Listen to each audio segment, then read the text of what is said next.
মিয়ানমারে বিদ্রোহী সশস্ত্র গোষ্ঠী আরাকান আর্মির সঙ্গে সংঘাতের জেরে দেশটির সীমান্তরক্ষী বাহিনী বিজিপির আরও ৯ জন সদস্য বাংলাদেশে আশ্রয় নিয়েছে। পরে তাদেরকে বর্ডার গার্ড বাংলাদেশের বিজিবি হেফাজতে নেওয়া হয়েছে। সকালে কক্সবাজারের টেকনাফের হোয়াইকং সীমান্তের খারাংখালী পয়েন্ট থেকে ৩ জন এবং ঝিমংখালী পয়েন্ট দিয়ে ৬ জন প্রবেশ করে। বিজিবি সদস্যরা তাদের নিরস্ত্র করে নিজেদের হেফাজতে নেন। এর আগেও টেকনাফ সীমান্তে ১২৯ জন বিজিবির সদস্য আশ্রয় নিয়েছিল। পরবর্তীতে তাদেরকে মিয়ানমারের কাছে হস্তান্তর করা হয়েছিল। আমি তো তোরেই দেখছি, এত দেখার সময় আছে?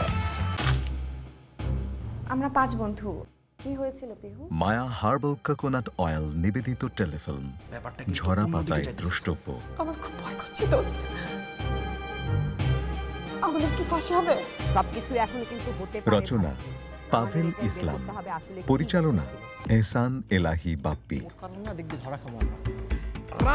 দেখবেন তৃতীয় দিন বাংলাদেশ সময় দুপুর 2:30 এবং নিউ ইয়র্ক স্থানীয় সময় রাত 4:30 এনটিভিতে।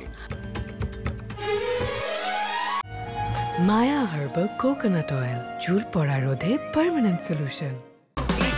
এই ঈদে দেশ জুড়ে কেনাকাটার ফুর্তি হবে শুধু বিকাশে, সাথে ডিসকাউন্ট কুপন, ইনস্ট্যান্ট ক্যাশব্যাক।